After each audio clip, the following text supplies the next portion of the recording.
Good morning, and we are live. While we're waiting for folks to jump on, Brian, I'm going to go ahead and talk about some sponsors, man. The first sponsor is going to be, as you might guess, Mountain Man Medical, brother. We finally got the co-branded trauma kit. They're not on back order anymore.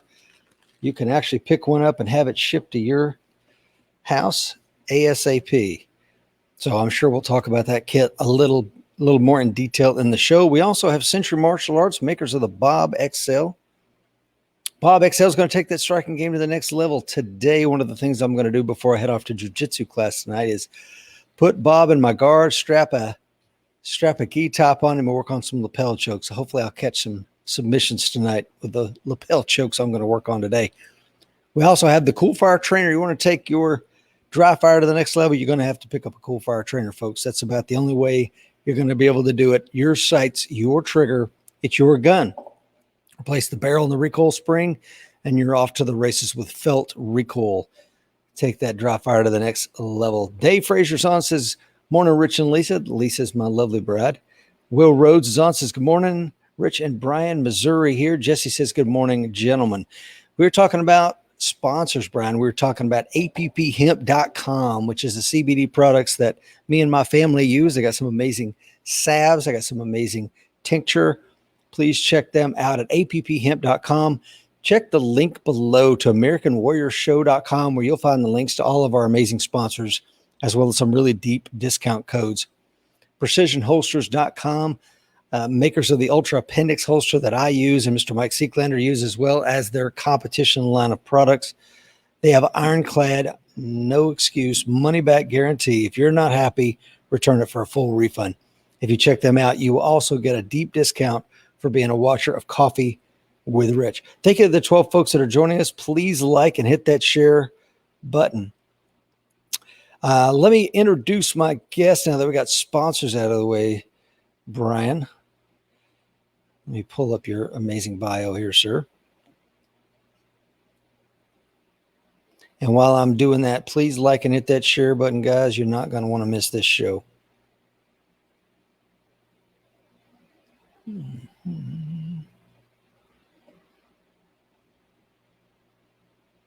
Brian, where are you joining us from today, brother? Where are you at? Denver, Colorado. Denver, Colorado. Sounds lovely. It's smoky out here right now. The fires from the West Coast are coming across the nation, I guess. So it is kind of smoky. Yeah, I think we're getting some of that residual stuff over here as well. I heard it's going all the way to the East Coast. Yeah. Because the other day I thought it was just hazy because of the heat and humidity, and it wasn't. Actually from the smoke. Let's see here. Brian grew up hunting and shooting on the eastern plains of Colorado. He joined the Navy and spent time working in 29 Palms. Sorry about that, brother. That's a miserable place, the armpit of the world. Mm-hmm. Worked at Robert E. Bush Naval Hospital Emergency Room before being sent to Afghanistan with the Marine Corps.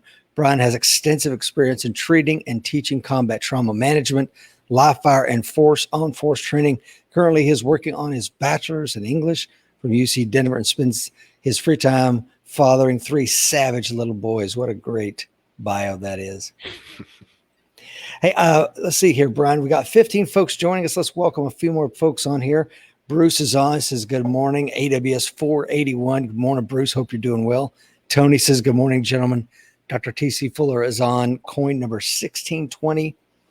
Lisa says, good morning, David. Alan Kelly says, good morning. Coin number 1571 from occupied Virginia. And if you want to find out what a coin number is, you're going to have to check out the American Warrior Society and find out if becoming a member of our self-defense community is the right decision for you. And I got to tell you, Brian, I don't know what's going on, but membership is way, way up. I mean, to the tune of like 500% up. So I don't know what is going on in the world right now that's got people worried, but they are becoming members like crazy. That's awesome. Yeah, it's a little strange. Not sure what is driving that need. Maybe it's the people are finally waking up. What do you think? That's one of the things I love about America is we have a very strong warrior culture. You know, there's the average citizen views themselves as a warrior, and I like to see that Americans stand up and, you know, practice and train and, you know, and fulfill those warrior duties. I like that. Yeah, I do too. John is on high from Yukon, Oklahoma, coin number 1919. Good morning, all. And what I like about today's show is I want to have a free range conversation with you, Brian, because last time, you and I were on, this is Brian's second appearance on Coffee with Rich. We had a structured list of things we're going to talk about this morning. I really just kind of want to pick your brain about some of the things you saw from your time in Afghanistan, some of the things you've seen in your time in ERs. What kind of things have you seen lead to morbidities, or what are some of the dangerous comorbidities? What are some of the things that are really dangerous in trauma medicine? We're just going to go all over the map today. Hope you're cool with that. Yep, I'm down. Let's do it. All right, brother. So one of the things I want to talk about, the kit that we've been talking about this morning, the co-branded Mountain Man Medical Trauma Kit, some of the things in there, nasopharyngeal airways and other things. What is the purpose of this nasopharyngeal airway? What in the world is this thing? Well, a nasopharyngeal airway is you got it right there in your hand. It's a soft rubber tube that gets inserted into the nose. So NPA stands for nasal pharyngeal airway.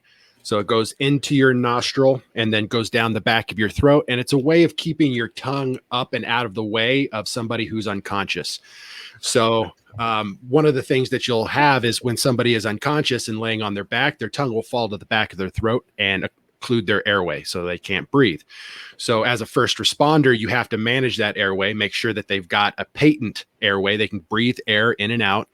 And if you don't have a nasopharyngeal airway, you're going to be stuck doing it by hand. And that's not terrible, but it does take you out of the fight because you got to sit there and maintain that casualty's airway so they can breathe. And if they have a spinal injury, then you need to do the jaw thrust maneuver. And it's not impossible. You can do it. But the NPA is a way of managing that airway and also freeing up your hands so that you can go and work on other casualties or continue your work on the casualty that you've got in front of you.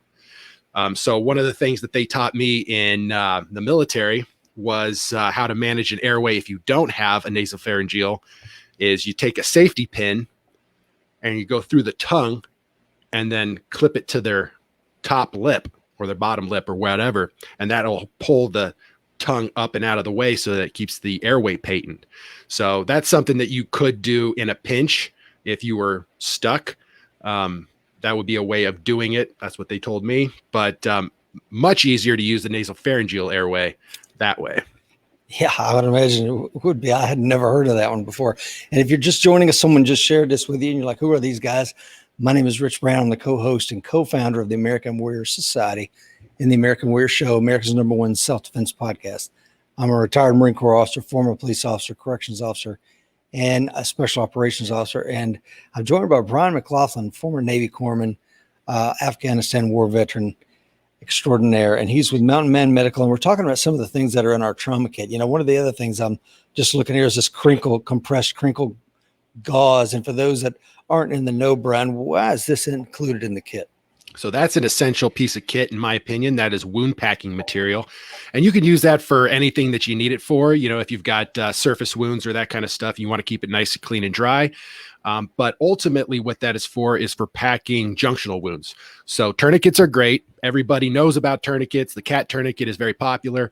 But they only work on your arms and the legs. So if you take an injury, say a gunshot wound to your neck, your armpit, or your groin, tourniquets aren't going to work for that. So what we need is a way to manage that injury that will stop that bleeding, but you won't be able to use the tourniquet. And so the gauze is for packing into the wound. It gets it nice and tight up against the artery and puts pressure directly down on top of that artery to stop the bleeding. And you'll use that in conjunction with a pressure bandage like the Elias pressure bandage or the Israeli style pressure bandage like you got right there. That's the Israeli.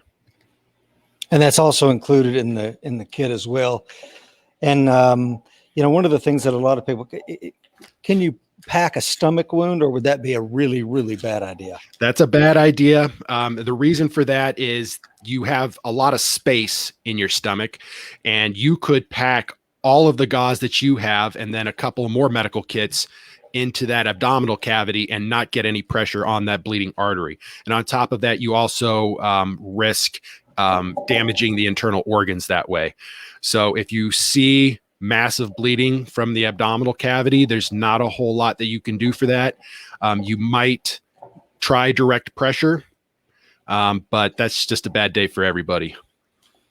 Yeah, it is. I was watching one of our members, Brett Parker. Shout out, Brett, if you're on this morning. You know, he was a retired law enforcement officer down there in Southern California. He sent me this little documentary about the killing of officer, I think his name was Darren Jarrett, out there in New Mexico, happened a few months ago. And I mean, there was no way this guy, I think he was shot like 11 times with a 5.56 at close range, including one was a headshot. No way he could survive it. But the officer that finally killed this scumbag, he was shot in the ensuing gunfight, and everybody started ripping out these chest seals and putting them on him because he had a pretty bad chest wound. Can you talk to us about this, and why are there two of them in here, Ryan? Okay. Yeah, that's pretty easy. So what I was taught is that if you receive penetrating trauma anywhere from neck to navel, you apply a chest seal. So the penetrating trauma to the chest, you punch a hole into the chest cavity, air starts to leak in, but it can't escape. So every time you breathe in, you're sucking in air into that hole in your chest. And then every time you breathe out, that hole will clamp up and that air will stay in your chest cavity. So every time you breathe in, you're adding air pressure to your chest cavity. And eventually what that does it'll cause a tension pneumothorax. And what that is the air pressure in your chest builds up to the point where it puts too much pressure on your heart and the other lung. And so you're not able to breathe anymore, and your heart isn't able to beat fully. So you're not getting blood pumped adequately all around your body and delivering oxygen to your brain like you need it to. So eventually, basically what it means is that you suffocate because your heart isn't able to pump oxygen around your body. So you need at least 2 chest seals, because in the event that you get shot, there's a good chance that you'll have an entrance and an exit wound. And a lot of people will treat the top wound on the chest. They'll put a chest seal on that, but then they'll forget to check the back. And you always want to make sure that you check the back, and it won't always be like a straight line through and through. There's a good chance that bullet can bounce around in the body and come out somewhere like on your hip. So it can come in the top and then come out your hip. So you have to do a very detailed sweep to ensure that you haven't missed that exit wound. And it's not always going to be there, but you need to at least check, and you need at least 2 chest seals to be able to treat each gunshot wound. So if you're trying to take care of somebody in an active shooter situation and you have a big trauma kit and you only have like 2 pairs of chest seals, that person, your first casualty that you work on, has 2 gunshot wounds, and you've just used up all of your essential items on that one casualty. So I usually recommend for active shooter kits to have a significant number of chest seals. Yeah, I think the last time we talked, Brian, it was literally in the neighborhood of 20 or something like that, if I remember correctly. Yeah, that will take care of 10 gunshot wounds. Yeah. So 20 chest seals, 10 gunshot wounds. Yeah. So again, the kit comes with 2, which isn't redundancy. It's 1 for the front, 1 for the back. And another thing is, you could probably stuff a couple more if you wanted to buy those separately. But another thing that's in the kit also, and if you could talk, I like the fact too that these are brand name products. This isn't any knockoff stuff. This is North American Rescue products. This one right here also, can you explain, Brian, what is this guy right here? That is Kito gauze, and that is a hemostatic impregnated gauze. And so that green package that you showed a little while ago is the exact same basic product. The only difference between, it's going to be that little dark green package. Oh yeah. The gauze. So same basic concept. The only difference between that package and the Kito gauze is that the Kito gauze has a hemostatic agent in it called chitosan. And chitosan helps the blood to clot more quickly, so that you get, when you pack the wound, you get a nice, tenacious, robust clot that's not going to come loose, hopefully. And you want that because that's what's going to control the bleeding for your junctional wounds. So the hemostatic agent, just a fancy words for it makes the blood clot quicker. Gotcha. One of the final things that are in here besides the gloves and a pair of cutters or shears is this triangular bandage. Mm-hmm. Right?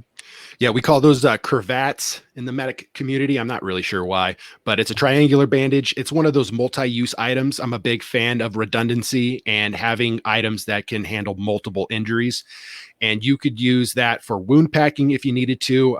It's great. I especially like it for making a sling for fractured arms and that kind of stuff.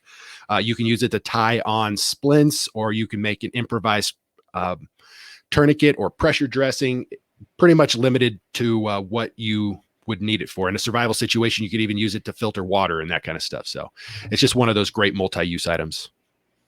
Yeah, and let's see here. David Garrett is joining us. He says, good morning, coin number 1896 from South Carolina. Gerald says, please note anything not included in the kit. That would be great. Well, it doesn't come with a paramedic to treat you. It doesn't come with a automatic defibrillator. It doesn't come with a whole host of things, but what it does come with is clearly spelled out in the online. Mark Hamilton says, good morning, guys. Tony says, just FYI, your free trauma classes online has a glitch. I completed 100%, could not get the cert or join your Facebook group. So thanks, Tony, for bringing that to our attention. Yeah, if you just want to reach out to hit the contact button on the page and let the guys know about that. I don't deal with that. There's subject matter experts that take care of that kind of stuff. But that would be the way to get that organized. That's the first I've heard of that being a problem. Yeah. Mark says, good morning from Toronto, Ontario. Folks, please like and hit that share button. You know, one of the things I just interviewed Manhar Pershutam. I'm not sure if you saw the episode, but he's been dealing with the riots in his town of Durban in South Africa. Pretty horrific stuff that they've been going through. And one of the things we talked about is, you know, you run out of bullets and you run out of medical supplies rather quickly when stuff like that happens. And, the time to need it, or the time to acquire it, I guess, is now. It's the time of the event. It's too late, right? Right. Yeah. Bullets, beans, and bandages. Yeah, exactly. Gerald says extra chest seals has already been mentioned. Yeah, absolutely. That would be a great idea. I see your point, Gerald. So I see what he's saying, Brian. He's saying, what else would you throw in here that's probably not in there, like extra chest seals? Is there anything else that you could think of? Well, I designed this kit to work. You know, that's my whole goal, is that it would have mostly everything that you need to take care of somebody. I would say the only thing that it doesn't have that you might want to get is more.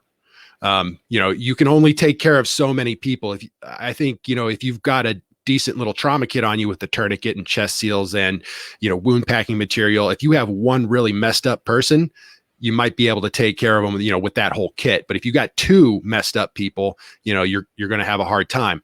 So I would say the only thing that you might want to acquire additionally would just be more tourniquets, more chest seals, more wound packing material, as much as you can carry. And it just, you can't really carry that much. Medical gear is bulky, and you're not going to be walking around with, your chest rig on all the time with an IFAK hanging off of it. So having a couple of items that you can EDC carry that can handle some basic things to keep someone alive until EMS can arrive is usually what I, recommend. And then having a kit in your car at all times is also beneficial. In your house, accessible where everybody can get to it, job site, that kind of stuff. Because if you don't have quick and easy access to it, you might as well not have it at all. Yeah, one of the companies we work with here in East Tennessee, the guy got his arm severed in an industrial accident, and they had no medical equipment. And this other company that I work with, all of our trucks have the emergency medical, the bleed kits in it and stuff like that. So, we were ready. Had the guy been on our job site, we could have saved his life. Well, he ultimately survived, but he's working around with a hook now. So if you think this kind of thing cannot happen, I will assure you, especially here on the farm, we've got a lot of things spinning on tractors and stuff like that. It could go bad quick. Jesse says, what's the website for that class? Mountain Man Medical. Just click the training tab, and that's where our trauma course is. It's completely free. Doesn't take too long. And I've gotten quite a few good reviews on it from other medically certified individuals. So I think it's a good class. Cool. And I wanted to talk to you about your experience working at an emergency room. What were some of the things you saw again and again, Brian? Occasionally we would have Marines that would come in. They'd be playing around with pistol in the barracks or some sort, and something like that would happen. A lot of shenanigans, young Marines out there bored in 29 Palms with nothing to do and nowhere to go. And they start getting up to nonsense, so that happens quite a bit. I had this one guy that came into the ER and he had a pretty significant femoral artery bleed. This is going to be a funnier story. So hold on. So, he comes into the ER and so he's got this femoral bleed. And so we're working on him. And so they say, yeah, Mac, hold direct pressure on him. We're going to go get things organized. So I'm sitting in there. And as I start to walk into the room, my Lieutenant JG pulls me across and says, Mac, ask him what really happened. Because I don't think that this really happened the way he said. I was like, well, what did he say happened? He said, according to the Marine, he had gotten this femoral artery bleed he had left his pocket knife open on his bed, jumped up onto his bed. He was on the top rack, jumped up onto his bed, and it caught him in the leg, stabbed him. So my JG says, try to get the real story from him because he's not going to tell us what really happened. So I said, okay, all right, I'll try to figure out what happened. So we weren't trying to get him into trouble. We were just curious. Because it didn't add up to what he was talking about. So after the officers had left the room and everything, and it was just me and him, I'm sitting there holding direct pressure on his leg, and I was like, "So what really happened?" He's like, "All right, don't tell anybody." But me and my roommate were sword fighting with our NCO swords. He stabbed me in the leg. Oh, God. So they were sword fighting, caught him in the leg, almost killed him. That sounds about right. Yeah, pretty standard stuff like that. So we occasionally, I got a chance to cut my teeth on trauma medicine before I went to Afghanistan.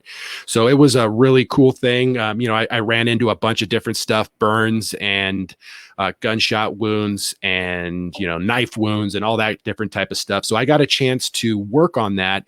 And the medical officers were always so eager to teach. And I had a great opportunity to spend the first 2 years of my medical career learning from the doctors how to do a lot of different stuff. One of my favorite things was doing sutures, minor surgeries and things like that. And stitching people up was something that I really enjoyed. But it gave me a chance to really ask a lot of questions and kind of cut my teeth on how trauma medicine works and how to think medically. You go through core school and everything, and they try to train you as well as they can, but they just give you the very basics. And it's on you to kind of improve your medical understanding at that point. And so that was a good opportunity to do that before I went to Afghanistan. Brian, when you say think medically, what do you mean by that? So you just kind of think about how the body works. After a while, you start to kind of fall into a thought process where, okay, I know the body works in this particular way, and I see that my casualty is having some issues right now, and I can see why they're having those issues because I already know how the body works. So you're able to kind of put two and two together, even if you don't know exactly what the problem is. You can figure it out based on, deductive reasoning and using what you already know about medicine and how the body works. So it's just a way of diagnosing and making sure you're not missing anything when it matters the most. Was there any surprises about working in an ER? Like, wow, I didn't realize knife wounds could be this traumatic or anything like that. That was an eye opener for you.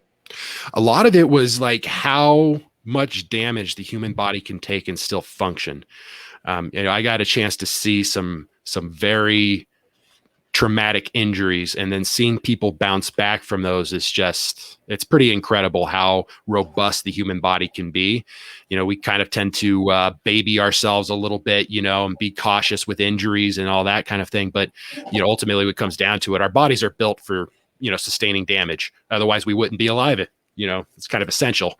Yeah. So that's a great point. One of the things that it's a biological fact and it gets overlooked or understated. And that is every single one of your ancestors, every single one for 300 million years plus survived to have offspring. Yeah. They didn't get eaten. They didn't die early. Every single one of them lived to have children. So I think your point is well made. At some point, one of my ancestors was going toe to toe with a saber tooth. So he can do it. I can do it. So that's right. Tony says, as a former paramedic for 14 years, I took the class just to evaluate it. If you have little or no medical experience, this is a great priming tool. Highly recommend people check it out. So there you go. There's a great recommendation. High praise. Thank you very much. I appreciate that. Yeah. Thanks, Tony. When you got to Afghanistan, did you feel that your experience working in an ER had prepared you for what you saw there? Definitely. It helped me to kind of have a lot of confidence that I could do the medical aspect of it. What it didn't prepare me for was the failures. Part of being a new medic is having to deal with failures. You're always kind of upgrading yourself. You're always kind of critiquing yourself to make sure that the next time you don't miss that thing that you should have. So that was one of the things that I had to learn kind of on the fly. But after a short time, especially being, pretty adamant that I don't want to screw up anymore, that helped me quite a bit. But my time in the ER definitely prepared me for kind of understanding the trauma. I had a chance to ask a lot of the questions that I wouldn't normally have gotten asked. I got to ask those to doctors who had answers ready for me and to explain how all this stuff worked. So that's what I really love about the military, or at least the Navy's way of training up their corpsmen. They send them out to someplace and they just hang out with doctors, and the doctors teach them. And the good ones take that and run with it. Well, I was going to ask you, so when you're out there with the Marines, how far away is the nearest surgeon to you? That depends on the place you're operating in, of course. Sometimes they're just right on top of you. The place that I was in, we had to get everybody airlifted out. The area was so full of IEDs, they couldn't drive in there. So we only got things airlifted into us. So if we were going to try to get a casualty out to a surgery center, then we'd have to fly in a bird. So we didn't have anybody on station. I think it wasn't a crazy flight. If I remember, it was like 45 minutes or something like that, I think, to the nearest treatment facility. But yeah, you could be out there for quite a while taking care of somebody if things were heavy. We had that. Yeah, and that was my point, Brian. I didn't mean to interrupt you, but that was you're as the corpsman, you're Johnny on the spot. You are the doctor until 45 minutes from now they can actually get to a surgical center. I'm sorry, go ahead. No, that's what I loved about being a corpsman. It's like, you are it. You need to make this work. We have a mission to accomplish. You are the only medical guy that we have. Figure it out, doc. And I loved that. I love the improvisation. I love thinking on the fly, problem solving. I didn't love not having enough gear, but I loved being able to think my way through it and be like, hey, this is the problem that I've got. Let's figure this out, because it's only me here. And it gives me a chance to, I saw females when I was out there, took care of animals, kids, and, I had a chance to do everything. And that was, it's kind of cool being able to do multiple different areas of trauma medicine and medicine itself. That's fun.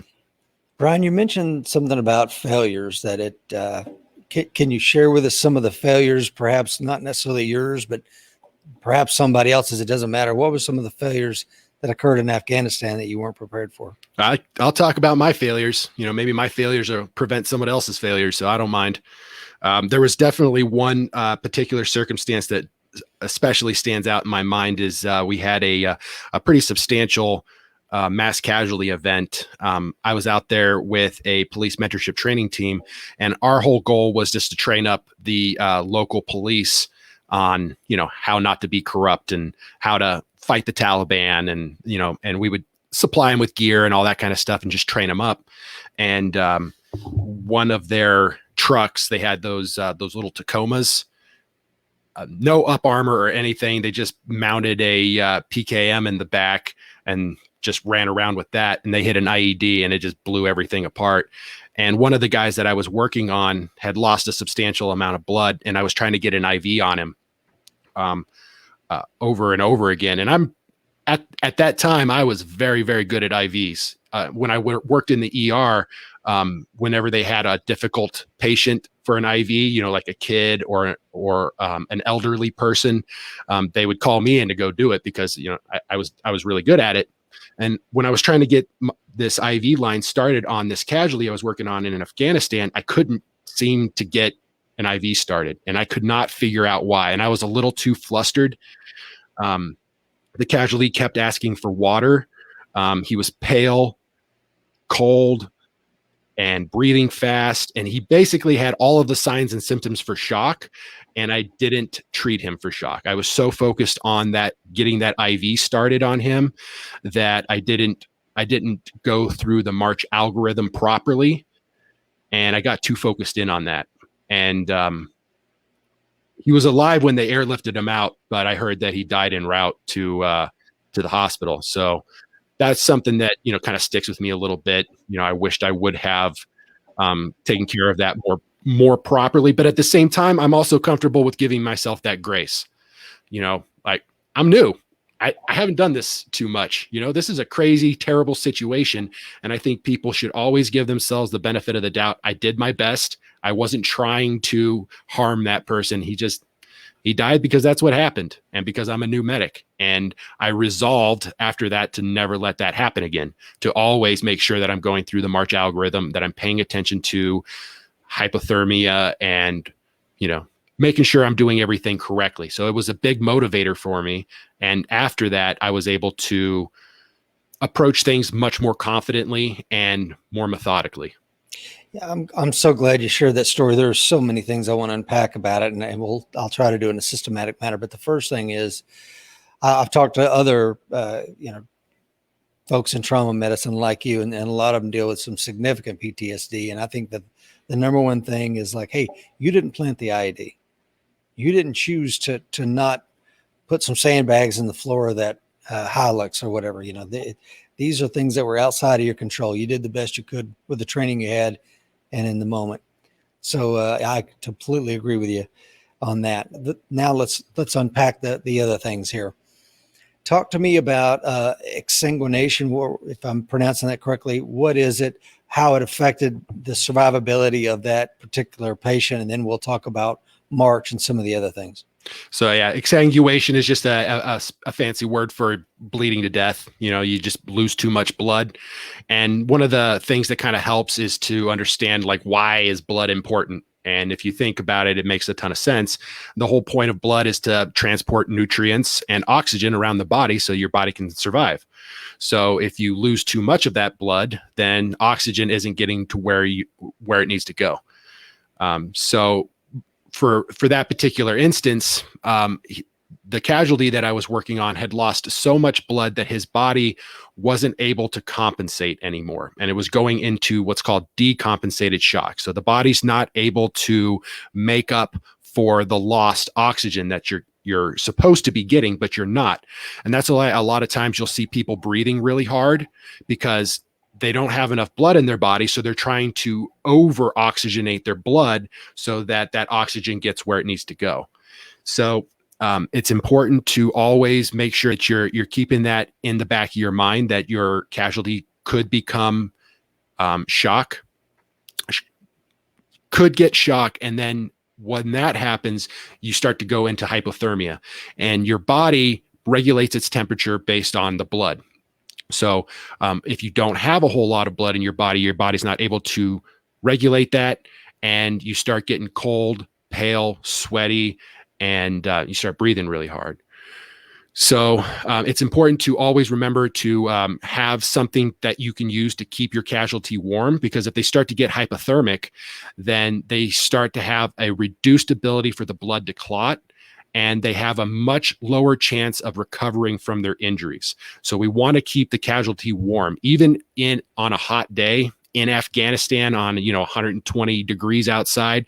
You want to make sure that you're paying attention to the temperature of your casualty and trying to keep them warm, because there's a good chance they'd be hypothermic, and then that will reduce their ability to recover from the injuries. Yeah, well said. One of the things that you mentioned is that task saturation, or getting very myopic. There's a million different ways. And that's a real thing. When you're in a stressful environment, I'm sure most of the folks that are going to be watching this today are looking down the list. Most of them are military and law enforcement, current or former. Your window starts narrowing and you're really focused on I got to get this IV in. And next thing you know, you get caught in a fatal loop and you lose your peripheral vision. You lose focus on everything else. And as those subtle symptoms start to creep in, you can't see it. And we've had ER docs on here, SWAT docs previously, Brian, and they're like, hey, before you take the pulse of the patient, take your own pulse first. Yes. And I thought that was just simple but subtle advice. My favorite medic term for that is apply your own tourniquet first. Yeah. You got to save yourself first before you try to save somebody else. You're important first. And part of that is making sure your brain is in the right place. And my favorite thing for that is scenario training. So like after I lost that guy that I was working on, I resolved in myself. I was like, this feeling, I don't like this feeling. This is a bad feeling and I don't want to feel this anymore. So I thought to myself, like, how can I fix this? Right. So my thinking about it, I decided that the best way to do it is to plan it out better. So I started to go through scenario training, or I just started to run through scenarios in my mind. We would be out on some sort of foot patrol and we would be stopped in place for a little while and everybody takes a knee. And instead of trying to think about home or, getting back to the fob and what I was going to eat in the chow hall that night or whatever, I would just pick my head up and try to reduce that complacency, start thinking to myself, okay, if we get hit with an IED right now, what am I going to do? What wounds am I going to treat? Where am I going to have my casualty collection points? How will I interact with the casualty? What am I going to do as I run up to that scene? Where am I going to drag them? All these different things. But I also wanted to see myself as being the best medic in the world. And that I had a chance to watch some experienced corpsmen handle situations. And I really admired how calm and cool and collected they were and how they seemed to always know the right decision. And I wanted that in myself. I wanted to be that.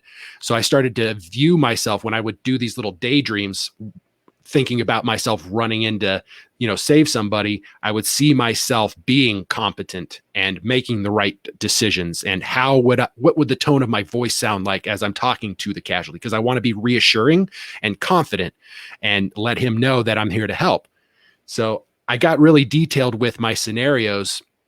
And after a couple of days, couple of weeks of doing that, I had the opportunity to, put it to the test again. And I was pleased to see that it worked exactly like I hoped it would.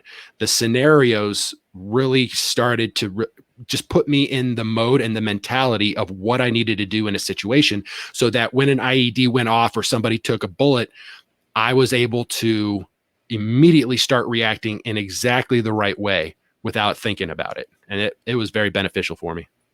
Yeah, I'm reading an excellent book that Dr. Fuller gave me, and it's Choke. While some people choke in high stress environments, and it's the kind of the brain science, and it lends itself to what you're saying this morning, Brian, and that is the repetition, whether that's repetition in reality or just mental rehearsal.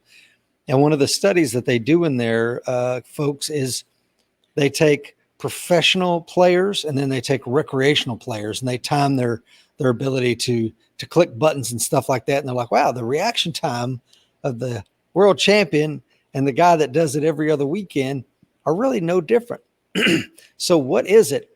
And then when they put them in the context for that speed, like in an actual match or something, the professional just crushes them because they've been there so many times. And it's that preparation, the rehearsals is what makes the difference between a pro and everybody else.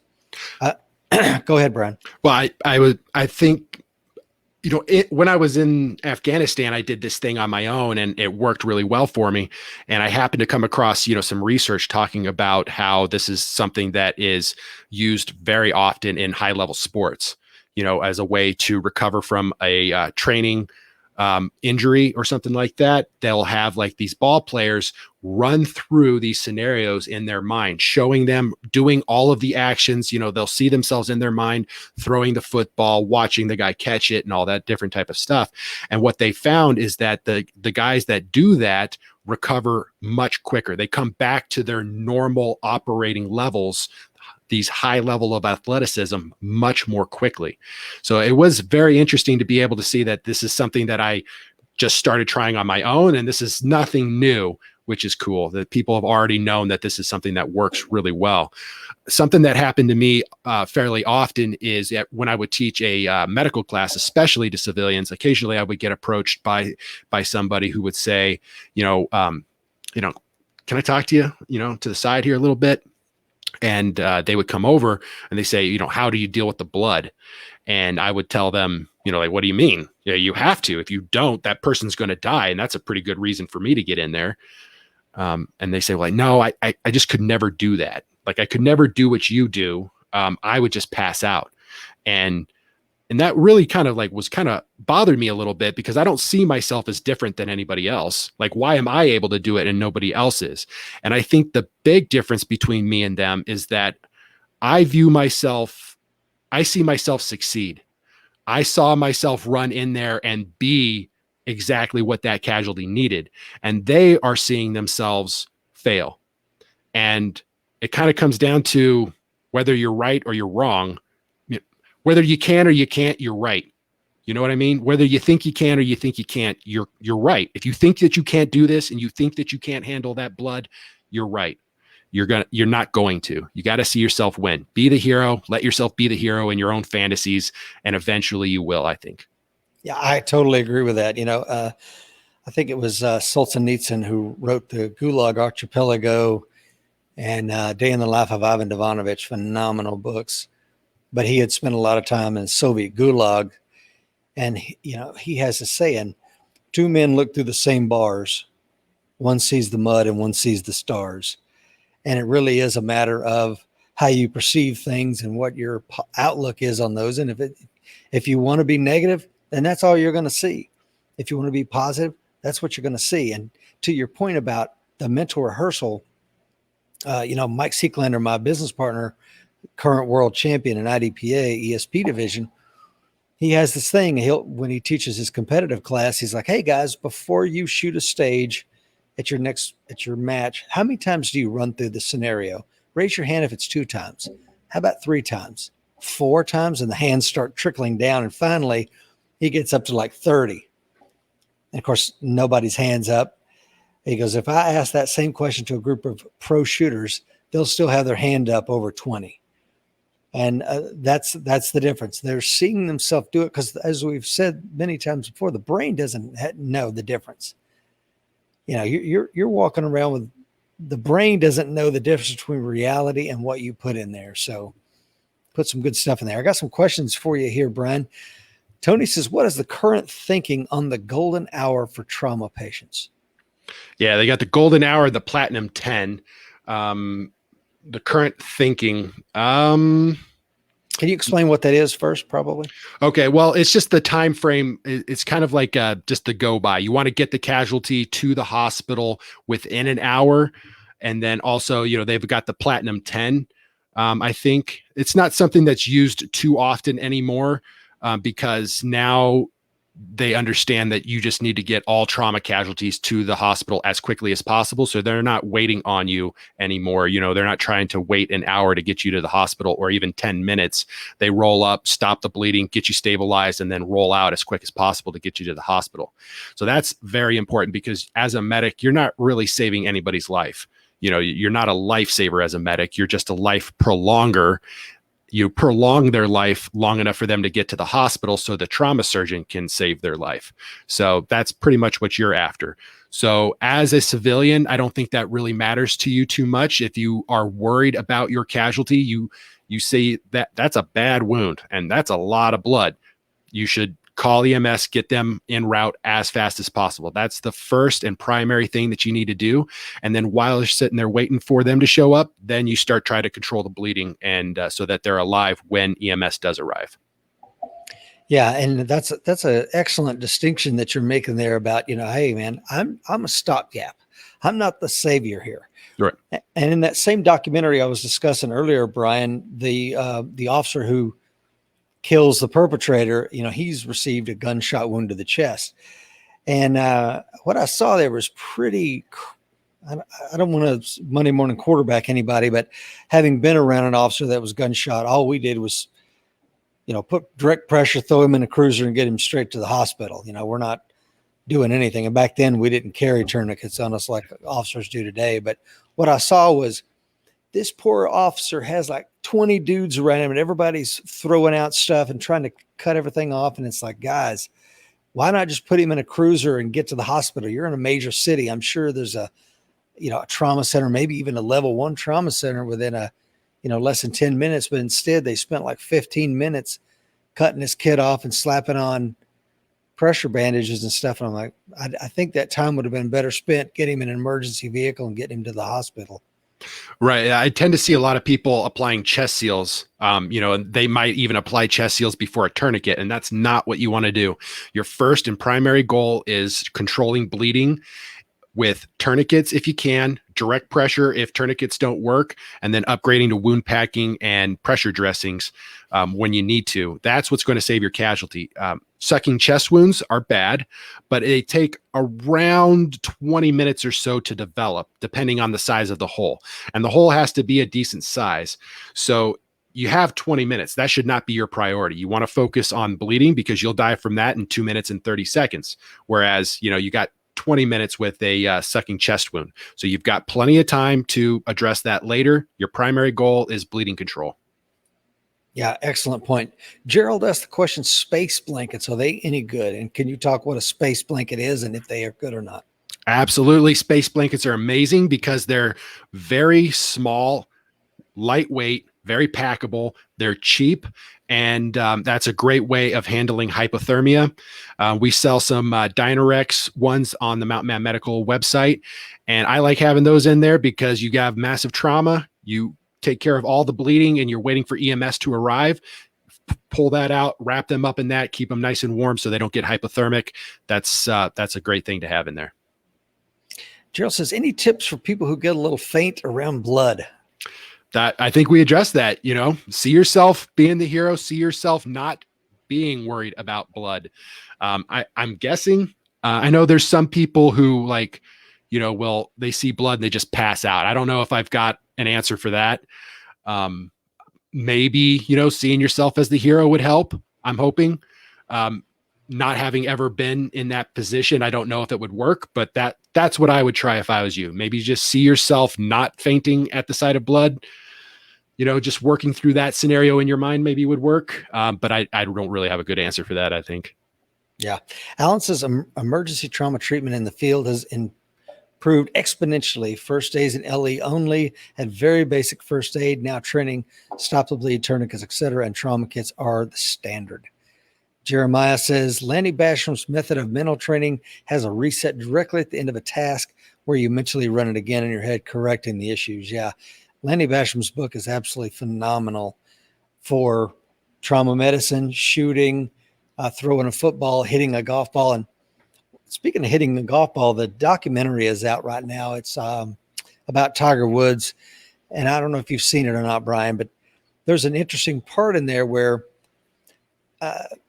Tiger's a little boy and his father is there jingling change in his pocket the whole time. And finally, one of the golf pros that are helping coach him says, hey man, what are you doing? You're interrupting him. He's like, I'm building him this way that he can mentally block out distractions around him. And every now and then the dad would yell something as he's trying to line up this putt as a little kid.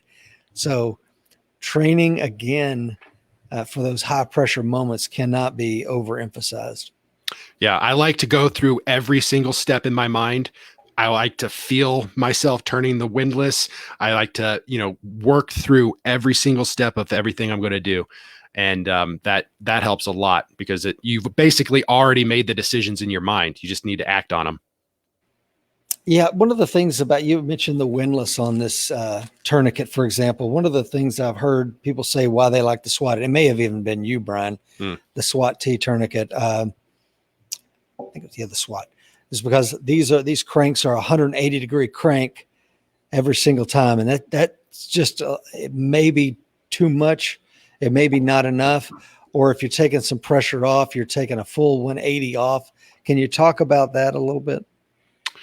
So you're saying I don't understand the question. Yeah, on the windlass, to apply pressure, you're literally having to crank at 180 degrees every single time.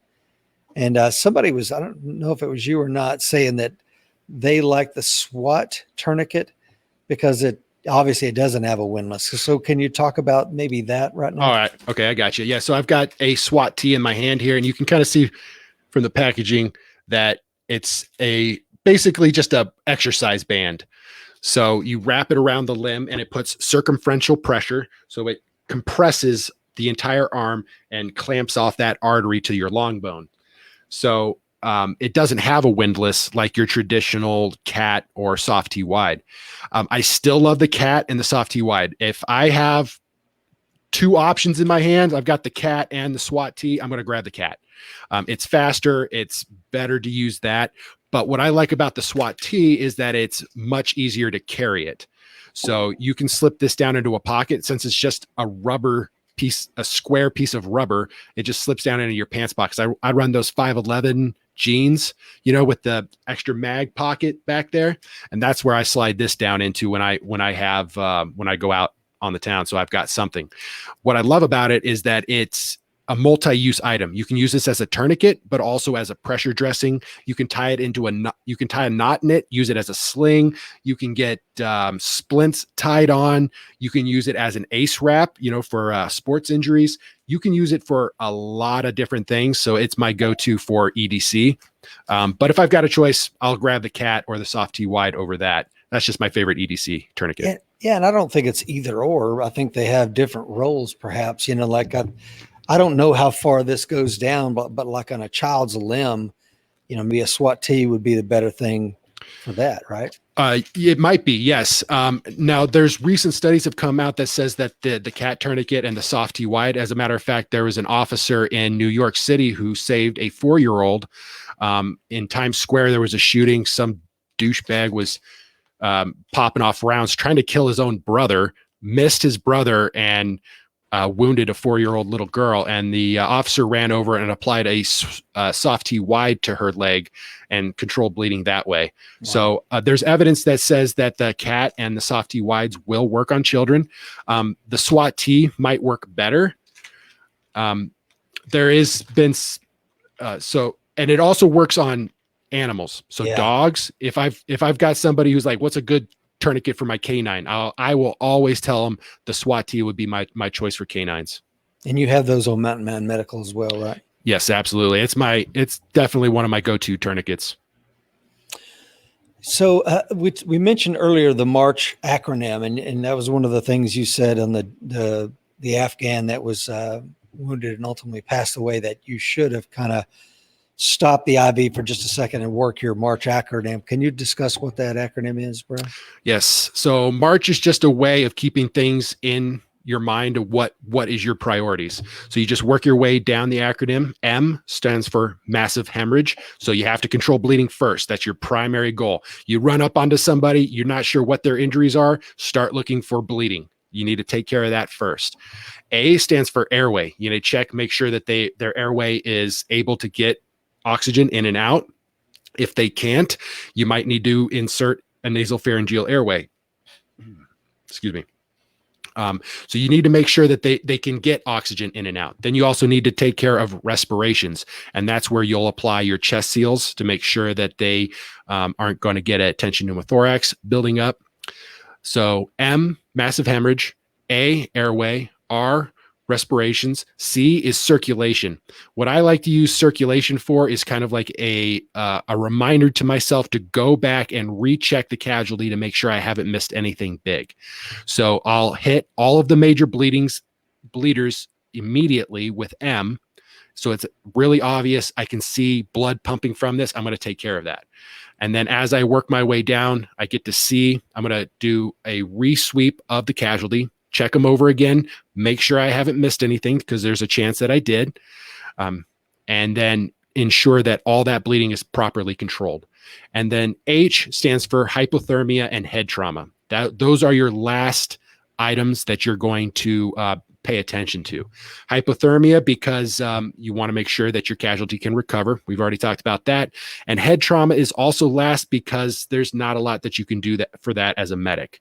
If they've received a significant amount of brain damage, then the only thing that you can really do is just get them transported to the hospital, try to maintain C-spine precautions and take good care, make sure their neck isn't broken. But the only thing you can really do for them is just transport. Gotcha. Well said. If you have any questions for Brian, please throw them in the comments section. We don't have access to somebody like with Brian's level of experience every single day here on Coffee of the Rich. So I want to make sure we utilize all that we can from Brian. One of the things I've heard before is the 4 Ds of bleeding. And the first one is detect. I'm not sure if you've heard that, but one of the challenges, in low light might even be the detecting where the side of the bleed is. Have you ever seen that to be the case? Oh, absolutely. That is a massive problem. Emergencies tend to happen when you would least prefer them not to, like during very bad weather or, at night. And when you don't have help, like all of these things tend to be really bad emergency situations. I love having a headlamp nearby all the time. I have one right here. Headlamps are amazing. You get light on the situation, frees up your hands to work. I think any medic worth his salt is going to have at least one headlamp on him. The other thing that you were talking about detecting is, can you find those wounds? One of the things that they taught us going through core school and field med is to do like the bear claw method, right? You just take both of your hands and my mic's falling apart here. Take both of your hands and then you just scrape them down the casualty. And the idea is that as you run your hands down the casualty, one of your fingers will slip into a bullet hole and you can find it that way, or find a trench or find the injury more easily. So that's one of the things that they taught us to do. But having light on you is definitely better if you're not in a tactical environment and the situation presents itself. Perfect. Yeah, that 4 Ds, I was just Googling it, Brian, while you're talking. Detect, which is find the source of the bleeding. Direct pressure, hold pressure on the source of the bleeding until the clot forms. Devices, if necessary, use equipment like tourniquet, hemostatic gauze, pressure bandages, etc. And the last D is don't dilute. And this is the concept of hypotensive resuscitation to avoid thinning of the blood pumping and establishing clots. So IV therapy, yeah.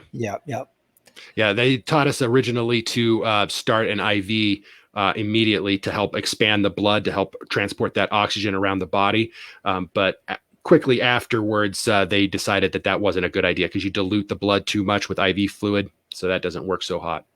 So that's also a good point, I think, is direct pressure. Sometimes I get asked by people, like, what do I do if I don't have a tourniquet or medical gear? Like what can I do? Can I do anything?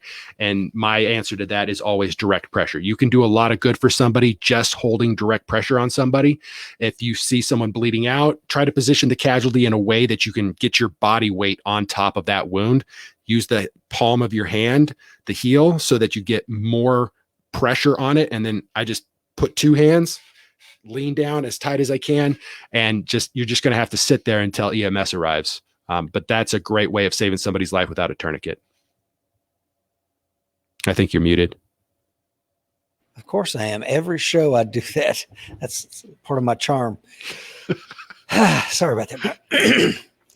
What I was saying is, somebody taught me this a long time ago, that, if you come up to the casualty, you got them laying in a position, like you said, Brian, so that you can use your hands, but I need my hands and there's nobody else there and I'm waiting for somebody to come assist me. I can put a knee, I can stick my knee in that to apply direct pressure with it while I'm using my hands to open up packages or whatever.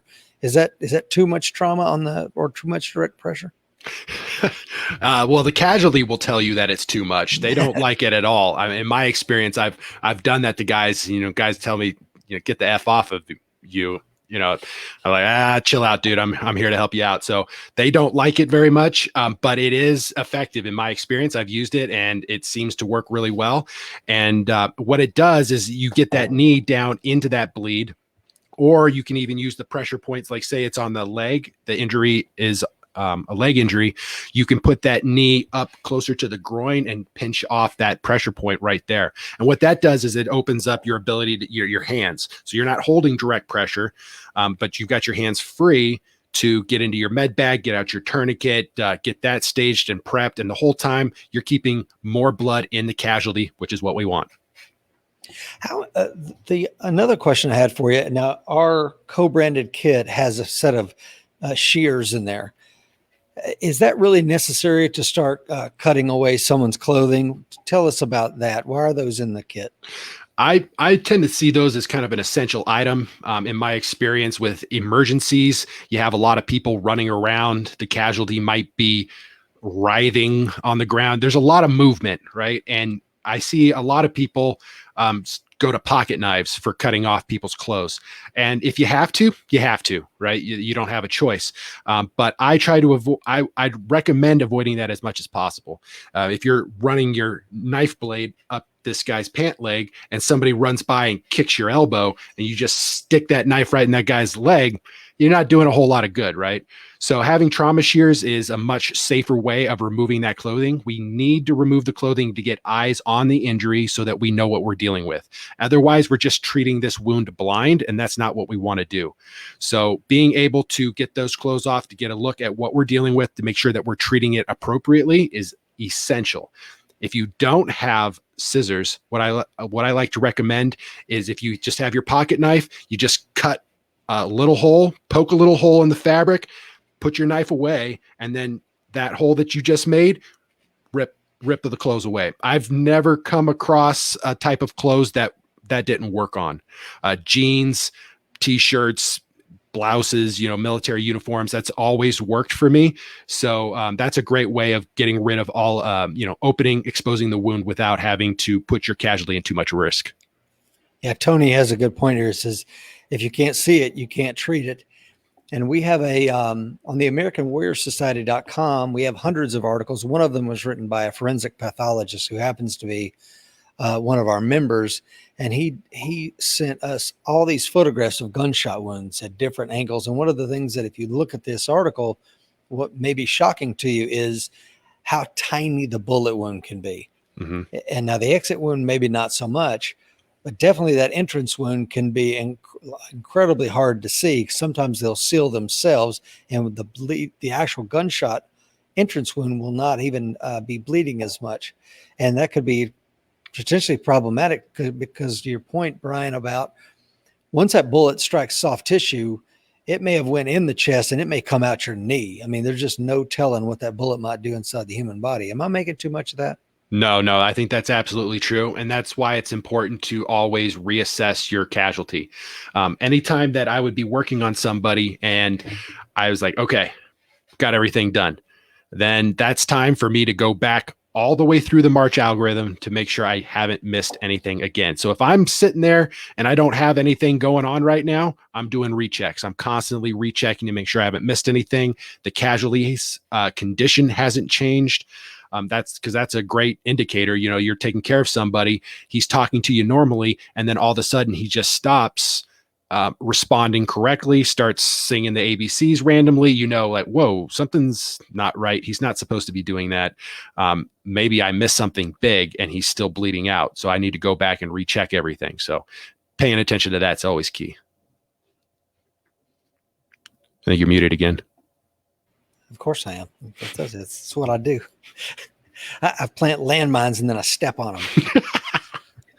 Hey, I wanted to ask you, one of the videos I was watching this morning, I think we started the show with, there was a horrific beating of someone in the street in Seattle, and they're just stomping this guy's head into the pavement as he's unconscious.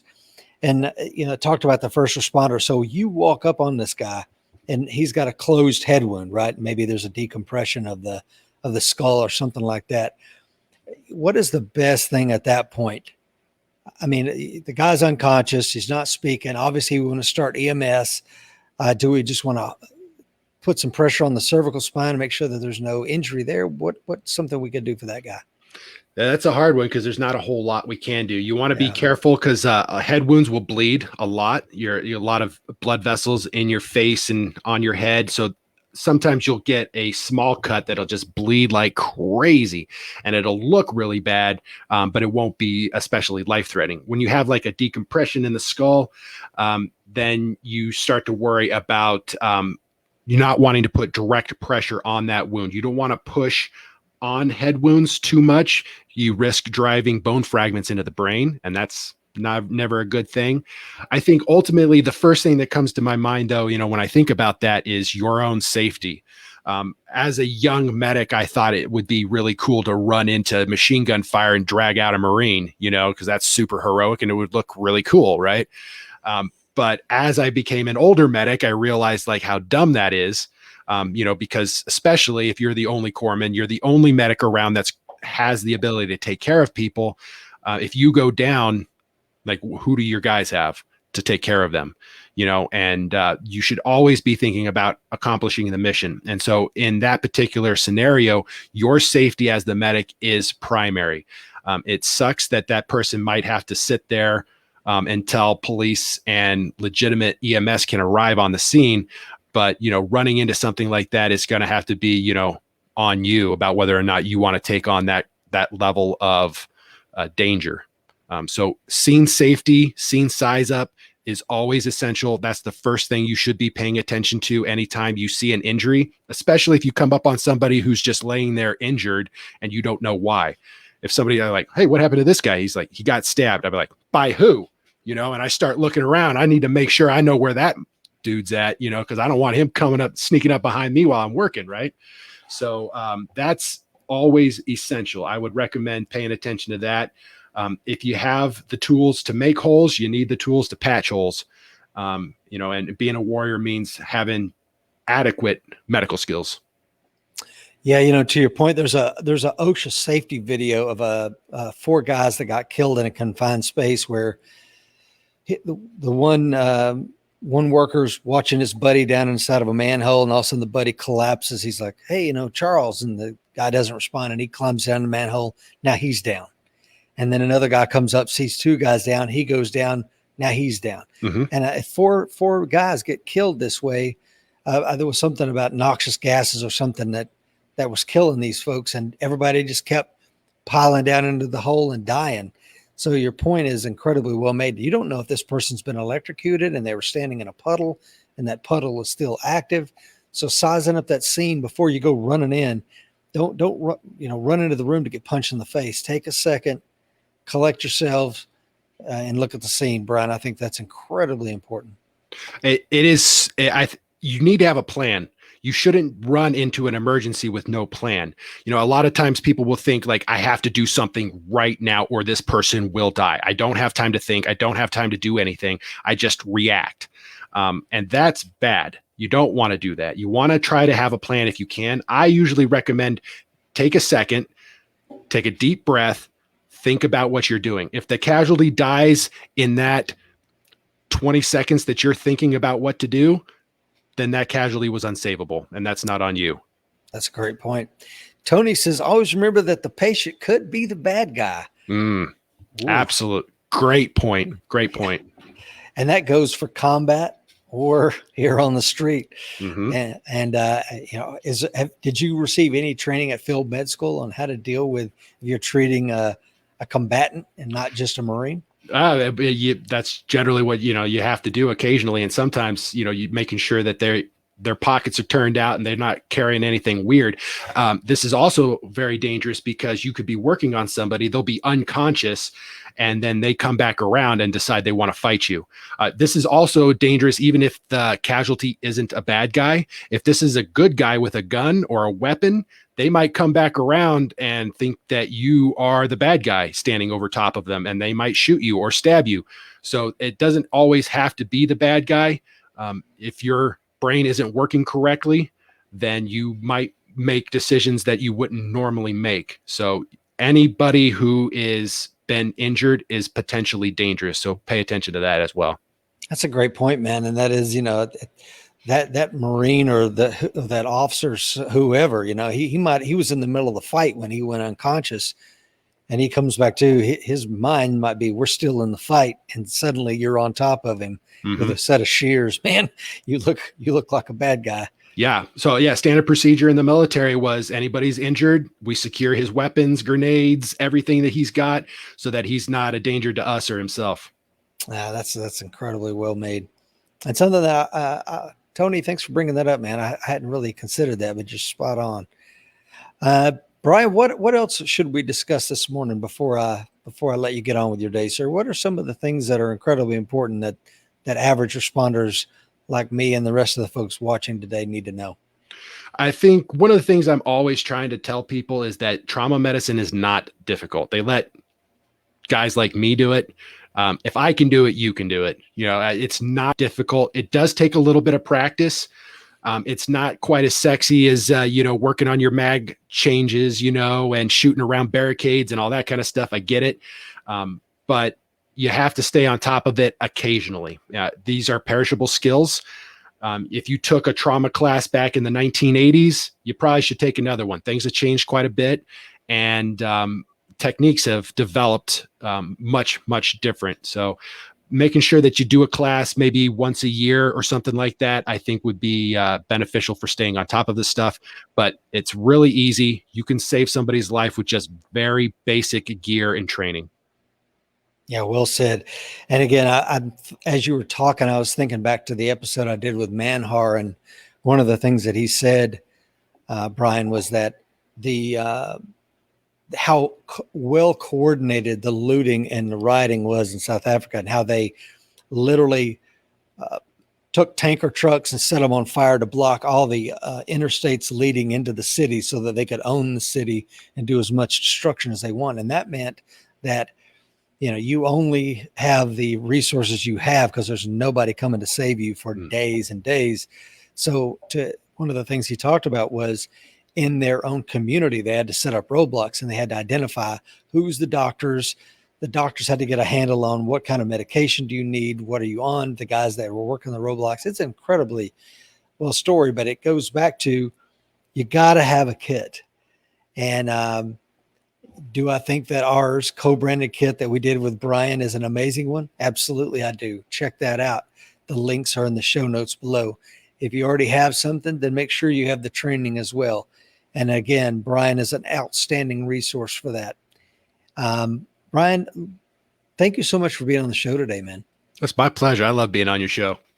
Yeah, I love having you. We need to do this again about every month or so. I think that, because like you said, man, shooting and doing ninja rolls and all this other kind of stuff is a lot more sexy, but this is the stuff that's going to keep you and your family members alive when the real crisis does happen. I know I'm biased, but I've needed medical gear way more often than I needed my pistol. So yeah, same here, man. So take it for what it's worth.